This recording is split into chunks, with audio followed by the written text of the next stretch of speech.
네, 최근 들어 금값이 온스당 1,600달러를 밑돌면서 이 금값이 더 오를 것인지 아닐 것인지 이 금값에 대해서 논란이 많은데요. 네.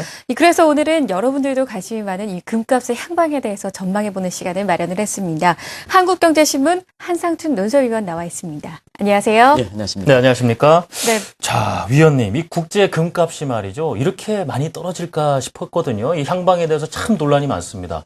현재 지금 금값 동향부터 좀 짚어주시겠습니까? 네. 네. 요즘 또 다른 골드워다 이렇게 해서 예. 금값과 관련해서 논쟁도 많고, 향후 전망 관련해서 엇갈린다 이렇게 보시면 되겠는데요. 우리나라가 이제 이 금 시장은 크게 두 가지로 있거든요. 네. 선진국을 대상으로는 이제 산업용 금 시장. 산업용 금하고요. 그리고 아시아에서는 이제 중국과 한국이 주가 되는 재테크 금 시장 이렇게 나누는데요. 네. 이 재테크 시장에서는 아마 한국이 주를 차지할 거예요. 그래서 아마 금값 문제는 이래나 저래나 우리 투자자 입장에서는 상당히 관심이 될 거로 이렇게 보이는데요. 사실 실망스럽게도 금값이 지금 온스당 1,600달러 밑도는 이렇게 움직임이 지속되고 있습니다. 제가 왜 실망스럽냐 이렇게 말씀드리면, 네. 2011년 9월달 이때의 금값이 온스당 3,000달러가 넘을 것이다 이렇게 하는데요. 사실 3,000달러가 누가 믿었겠느냐 하는 이런 측면에서 보면 사실 여러 그 강의를 통해서 여러 사람들을 만나보면 이때 온스당 1,937달러 갈 때 금을 3,000달러 내지는 2,000달러가 넘을 것이다. 이걸 겨냥해서 금을 사놓으신 분이 의외로 많습니다. 상당히 많습니다. 그러니까 그 전망치에 비해서는 한참 좀 믿어야 되는 수준이란 말이죠. 그러다 보니까 예. 이제 실망스럽다 이렇게 얘기를 하는데요. 네. 지금 그래서 국제 금값이 지금 미국의 그 다우지수가 연일 사성 최고치를 기록함에 따라서 그쪽이 몰려 있습니다는 또 다른 측면에서는 향후 국제 금값 관련해서 상당히 논란이 보고 있다 이렇게 보시도 했습니다. 네, 이 당초 예상과 달리 국제 금값이 약세를 네. 면치 못하고 있는데요. 다른 귀금속들도 마찬가지입니다. 일단 그 배경에 대해서 짚어보죠. 일단은 여러 가지 요인이 결부되어 있는데요. 네. 한 가지 말씀드리면 온스당 1,900달러 넘을 때 이 투자자들이 이렇게 그때 당시에 위기감과 겹쳐서 금을 과다 보유했던 것이 지금 금값이 떨어지다 보니까 어떻게 됐습니까? 그만큼 이렇게 투자 내놓으려고 손실이, 하는 심리요. 그렇죠. 네. 그래서 과다 보유분을 이렇게 내놓으려 하는 이런 것이 이제 금값을 떨어뜨리는 요인이다 이렇게 볼 수 있습니다. 네. 그리고 또 한 가지는 그때 당시에 금을 많이 이렇게 보유한 측면은 네. 위기가 지속되는 상황에서 안전자산에 대한 선호 경향이 상당히 높았었는데요. 그때 그 시청자분 이런 말씀을 드렸습니다. 안전자산을 선호하는 경향이 있지만 사실 안전자산의 선택 범위가 상당히 제한되어 있다 하는 것을 한국경제TV를 통해서 당시에 그 말씀드렸는데요. 네. 그때 당시에는 금과 그 다음에 미국의 국채 이외에는 그렇게 선택 대상이 없었습니다. 그러다 보니까 당시의 위기감을 반영해서 금 안정자산을 선호하는 상황에서 선택 범위가 적다 보니까 금 보유에 쏠릴 수밖에 없죠. 네. 금 보유에 쏠릴 수밖에 없는데요. 사실상 지금 상태에서는 시청자 여러분 미국의 증시 상황이 얼만큼 강한지를 아마 아실 거로 생각하는데요. 오늘도 특별한 지표 발표는 없었고 영국과 같은 경우는 어저께 트리플 딥을 이렇게 얘기를 했습니다는 그런 것이 오늘 그 유럽 증시에 그대로 반영해서 뉴욕 증시의 그 초반에 상당히 조정 심리를 작용했습니다는 마지막에는 다시 랠리가 이어질 것이다 하는 과정에서 다우지수가 소폭이나마 올랐지 않습니까? 네. 그렇죠. 이런 것이 미국의 어떤 증시의 강한 그 반등세 이 이면에서는 미국의 금융위기가 조기에 극복된다 하는 이런 것을 반영하는 것이 아닌가 생각하는데요. 역시 금융위기의 조기 극복도 금값이 떨어지는 요인으로 작용하는 것이 아닌가 생각하고요. 또 한 가지는 이 금과 미달러는 안전자산, 안전통화로서 강한 대체관계가 있습니다. 네. 최근에 통화별로는 여러 가지 혼조세를 보이고 있습니다는 달러 가치의 전반적인 주요 통화에 대해서 가치를 얘기하는 달러 페리티 지수, 달러 평가 지수가 계속해서 올라가는 패턴은 미국의 달러 위상이 이렇게 높아지다 보니까 아무래도 금에 대해서 네. 보유하고자 하는 심리가 낮아지지 않습니까? 그러다 보니까 대체 관계가 있는 달러 위상에 찾아가는 것도 원인이다 이렇게 보시도 됐습니다. 그리고 무엇보다도 네. 한 가지 더 말씀드리면 투자자의 심리가 오늘 새벽에 끝난 뉴욕 이렇게 시장에서 믹스 지수라고 해서 공포 지수, 미래 지수라고 하죠. 네. 이런 지수가 사상 최저치를 기록할 만큼 투자자의 심리들이 굉장히 좀 안정돼 있거든요. 안정되다 보니까 자연스럽게 위험 자산을 선호하는 경향이 높은 다시 말씀은 리조트 투 리스크 경향이 예. 높아지는 상태에서 아하. 금에 대한 그 보유 심리가 떨어진다 이렇게 볼 수 있습니다. 상대적으로 안정적인 심리가 있다 보니까 위험 자산을 선호한다. 그런 배경 속에서 금이라든가 기금속 가격이 좀 약세를 보이고 있는데 그렇습니다. 그렇다면 국제 원자재 가격, 다른 가격은 좀 어떻습니까?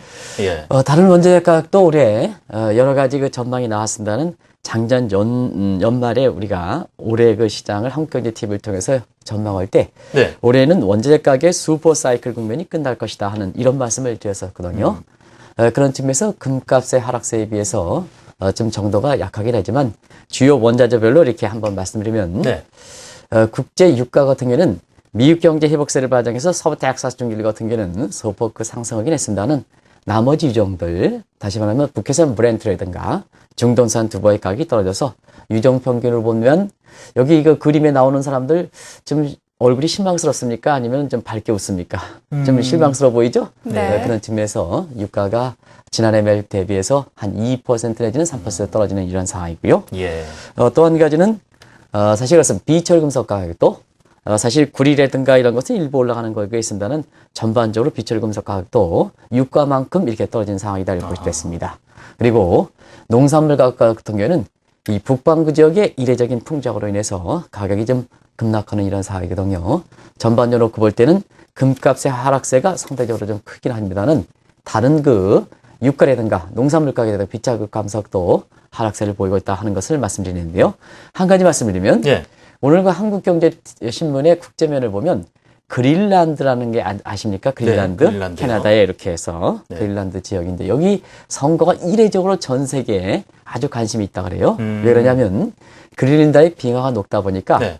전 세계 원유 생산, 원유 매장량의 13% 이상이 거기 있고 그다음에 광물 자원의 약 그 수치를 제가 정확히 기억을 좀 못하겠습니다. 네네. 한 20%인가요? 이렇게 해서 그게 높다 보니까 사실 드러나게 되거든요.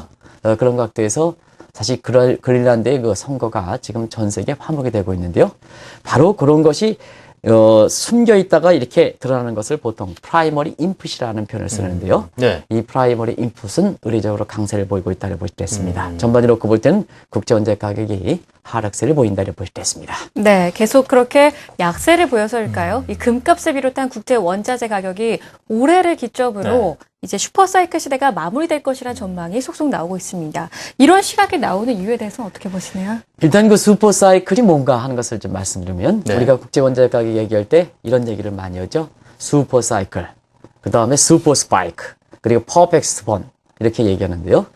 이 중에서 그 슈퍼사이클이라는 것은 가격의 상승 국면이 지속되는 이런 것을 얘기한다고 볼 수 있습니다. 네. 우리가 이제 비즈니스 사이클이라서 보면 주기가 4년, 뭐 주글라 파동, 콘트라이트 파동 50년 이상 이렇게 해서 마찬가지로 가격의 상승 국면이 이런 경기 순환 사이클과 관계없이 오랫동안 지속되는 현상을 보통 슈퍼 사이클이다 이렇게 보는데요. 자, 국제원자재 가격 왜 이렇게 관심이 있고 그만큼 돈이 몰렸느냐 하면 1999년 이래로 네. 지난해까지 2012년까지 추세적으로 보면 가격 상승세가 약 13년 동안 지속됐거든요. 네. 그러다 보니까 그 과정에서 원자재가 재테크에서 관심이 될 수밖에 없고 거기에 돈이 몰린 상황이었었거든요. 그러나 올해는 이렇게 주요 원자재 가격이 떨어짐에 따라서 13년 동안 유지했던 가격의 상승 국면, 소위 슈퍼 사이클 국면이 종료되지 않냐 하는 이 측면이 금값의 향후 전망과 관련된 논쟁과 같은 맥락에서 슈퍼 사이클 국면의 어떤 종료 논쟁이 지금 국제원자재 측에서 강하게 분달해 볼 수 있습니다. 네. 그런 각도에서 이런 그 논쟁이 붙는 것은 그만큼 충분한 근거가 있다고 볼 수 있습니다. 최근에 보면 원자재 관련해서 세일가스라든가 해서 진흙에서 석유를 대체할 수 있는 이런 대체 에너지 나왔지 않습니까? 이런 대체 에너지 개발이 상당히 빨리 이루어지고 있거든요. 네. 그러다 본다면 전통적인 에너지원에 대한 의존도가 떨어질 수밖에 없지 않습니까? 그렇죠. 그런 각도에서 이런 그 슈퍼 사이클 보면 종전과 다른 측면에서 이렇게 원자재 가격이 형성되지 않겠냐는 이런 시각들이 나오고 있고요. 또 한 가지는 지금 세계 산업 구조가 이 IT라든가 뭔가 이런 쪽으로 이렇게 하다 보니까 전통적으로 화석 연료에 대한 의존도가 낮은 쪽으로 세계 경제 구조가 재편되는 사회입니다. 이건 굳이 에너지 청정형이라는 표현을 쓰지 않고 네. 종전의 그 이렇게 화석 연료에 대한 어떤 의존도가 낮은 쪽으로 세계 경제 구조 개편이 빠르게 되는 상태이기 때문에 아무래도 종전의 가격을 변동시켰던 요인과 새로운 요인들이 그 대처하는 이런 과정의 혼재 상태이기 때문에 이런 슈퍼사이클 종료 논쟁이 거세게 푸는 것이 아닌가 이렇게 보고 있습니다. 자, 그렇다라면 앞으로는 어떻게 될 것인가 또 짚어봐야 될 텐데요.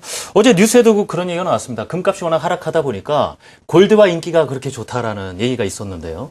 당연히 앞으로 이제 상승할 것이다라는 기대감, 또 워낙 내려가 있으니까 사놓으면 좋겠지 하는 그런 마음들이 심리가 작용을 했을 텐데요. 네. 앞으로 어떻게 될까요, 가격이?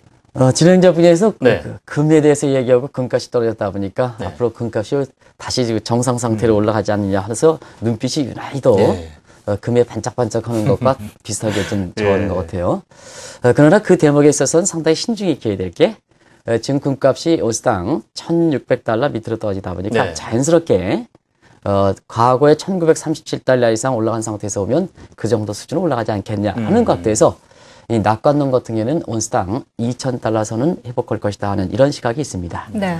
반면에 앞서 같은 그러한 요인들이 비교적 구조적 요인이기 때문에 네. 일시적 요인이 아니라 구조적이기 때문에 앞으로 국제 금값은 더 떨어진다. 그래서 온스당 1,400달러 밑으로 떨어진다. 예. 그래서 낙관론과 비관론이 상당히 엇갈려 있는 그래서 사이거든요. 이제 논쟁이란 말이 계속 그렇습니다. 나오는 것 같습니다. 예. 그래서 어떻게 될 것이냐 하는 측면에서 보면 저는 개인적으로 그렇습니다. 분위기가 중요하다 이렇게 보여지거든요. 그러면 1년 반 전에 국제금값이 올라간다. 낙관론도 3,000달러 이상 넘을 것이다 하는 상한선을 제시했었거든요. 예. 그러면 이번 같은 경우에는 국제금값이 올라간다 하되 2,000달러입니다. 그러면 그때 분위기보다는 많이 약화됐다 이렇게 보시면 되겠거든요. 예. 그런 것에서 보면 너무 이렇게 눈빛을 반짝반짝해서 국제 금값이 올라가서 금을 사들을 수 있는 것은 예. 경우에 따라서는 이렇게 좀 손실이 발생할 가능성이기 때문에 향후에 국제 금에 대해서는 투자하실 때 네.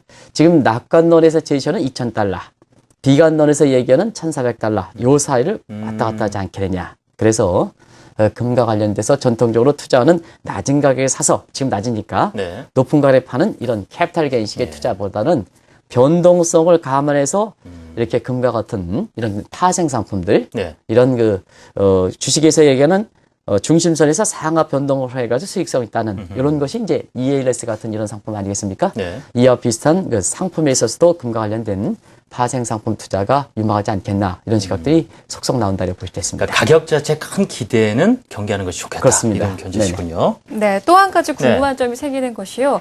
현재 대부분의 국가들이 이 양적 완화 정책을 취하고 있지 않습니까? 일반적으로 생각하면 뭐 돈을 풀면 그 돈이 유동 이 국제 원자재 시장으로 들어가는 걸 생각을 해볼 수가 있는데 지금 금값이 약세를 보이는 게 왜 그럴까요? 아주 중요한 지적을 해주셨는데요. 네. 지금 돈이 풀리고 네. 그다음에 돈을 설령 안 푼다 하더라도 위기가 극복되다 보니까 호딩됐던 퇴장됐던 통화 유통 속도가 빨라지고 통화 승수가 이렇게 올라가다 보니까 결과적으로 보면 이런 상품 시장과 증시라든가 이런 투자할 수 있는 가용적인 측면에서 자금은 정책 요인과 함께 시장에 퇴장됐던 통화가 다시 오다 보니까 돈 자체는 굉장히 풍족한 상태거든요. 네. 그러면 우리가 돈 자체가 굉장히 풍족하면 어떻게 생각하느냐 하면 두 분께서는 돈이 풍부하면 물가가 올라간다 이렇게 생각하지 않습니까? 예. 그럼 물가가 올라갈 때는 아무래도 물가의 방지역에서 뭐 채권에서는 물가 연동 채권이 인기를 끕니다는 아무래도 물가가 올라간다 이렇게 심리가 되면 물가를 방지역에서 실물 자산에 대한 투자가 선호할 수밖에 없거든요. 네, 그렇죠. 그런 것들에서는 지금 왜 양적 완화 정책이 이렇게 계속해서 추진하고 돈도 퇴장됐던 통화가 풀리는데 왜 금값은 떨어질까? 이런 측면이거든요. 네. 그런 것들에서 우리가 살펴볼 것은 전반적으로 물가 상승 압력이 그렇게 높지는 않다 이렇게 보시면 되겠습니다. 왜냐하면 지금 글로벌 추세이기 때문에 온라인, 오프라인은 사실 시장이 one market, one world, one market이 진행된 상태거든요. 그러면 이때에서 보면 시장이 오버 서프라이, 공급 과잉 상태입니다. 그러면 기업이 공급 과잉사일 때, 자, 이것을 팔기 위해서는 어떠냐 하면 대대적으로 여러 가지 명목을 붙여서 가격 파괴, 가격 인하할 수밖에 없는데요. 오늘도 네. 여러 주요 신문에서 아주 화제가 되는 이런 기사거리가 있을 겁니다. 오늘 아마 한국경제신문에 이렇게 요약할 때 아마 이 내용이 전해질지 모르겠습니다는 모 그룹에서 75주 전에서 여러 가지 그동안 고객의 입장에서 그동안 혜택을 입었던 것을 이렇게 세일 판매한다 이렇게 되는데요. 네. 이거는 고객을 위해서 진심으로 그렇다면 박수를 치지만 전 세계 모습이 그런 측면이다 이렇게 보겠습니다. 왜냐하면 최종 상품의 공급 과잉 상태에서 이것을 팔기 위해서 가격 파괴, 가격 인하다 보니까 자 어떤 현상이냐면 물가적인 측면에서 월마트 효과, 할인마트 효과가 된다는 얘기거든요. 월마트 효과, 할인마트가 되면 물가가 통화량이 많다 하더라도 물가가 그렇게 높지는 않는 상황이거든요. 그러다 보니까 양적완화 정책에서 풀린 돈이 일부 아주 그냥 전형적인 예측으로 돈이 풀리니까 국제 금값이 올라간다. 이런 시각으로 보면 잘못되어 있다. 어떤 분이 그렇게 얘기하기 때문에 지금은 그렇게 돈이 풀린다 하더라도 월마트와 하는마트 때문에 물가가 그렇게 올라가지 않다 보니까 결과적으로 보면 저금리 기조가 지속되는 거고 저금리가 지속되는 상태에서 사실 상품 시장에 그렇게 돈을 크게 많이 들어가지 않는다 이렇게 보실 수 있습니다. 예. 자, 이 앞으로 국제 금값이 지금보다 크게 상승하지 않는다면 이 금융위기 이후에 말이 많았던 금본위 이제 사실 도입될 가능성이 좀 적어지지 않을까 싶은데 어떻습니까? 예, 유명한 네. 사람도 말이 많이 틀리게는 되는 것 같습니다. 네. 그래서 불과 2년 전인 것만 하더라도 우리가 이제 앞으로 금리위기가 지속되고 달러 이상이 떨어지다 보니까 세계에서 보면 국제통화제도에서도 사실 브레튼 우드 체제와 마찬가지로 금값이 강세가 유지된다면 금을 이렇게 본위로 하는 통화제도로 개편돼야 되지 않느냐 하는 시각이 당시에 그 2년 전에 세계은행 총재였던 로버트 조리, 그 다음에 지난해 그 미국 선거 과정에서 공화당의 당수였던 로버트 조리 이런 분이 이제 주장했던 거거든요. 지금 이 논의는 이제 거의 없습니다. 왜냐하면 금값이 이렇게 많이 약세가 되다 보니까 그렇습니다. 그래서 지금 상태에서는 금본위 제도보다는 지금 자막의 밑에 있습니다는 지금의 현행 체제가 1976년 킹선 체제거든요. 자, 통화 가치는 시장 수급에 맡겨놔야 된다. 네. 그러니까 외화의 수급에 의해서 결정된다 하는 이 체제가 당분간 유지되고 세계 중심 체제로 다시 미 달러의 위상이 높아지는 이런 쪽으로 가지 않겠나 이렇게 보고 있습니다. 다만 한 가지 세계 경제의 그 어떤 경제 다각화에 맞춰서 IMF의 통화 체제에서는 미 달러와 함께 캐나다 달러, 위안화, 엔화, 그다음에 유로화, 영국의 파운드와 같이 이렇게 복스 바스켓으로 하는 복스 통화 시스템 이것을 이제 검토할 거로 이렇게 보이고요. 또 한 가지는 자 지금 시점에서 네. 우리가 금값이 높을 때 사실 한국은행 입장에서는 금보유분을 높였거든요.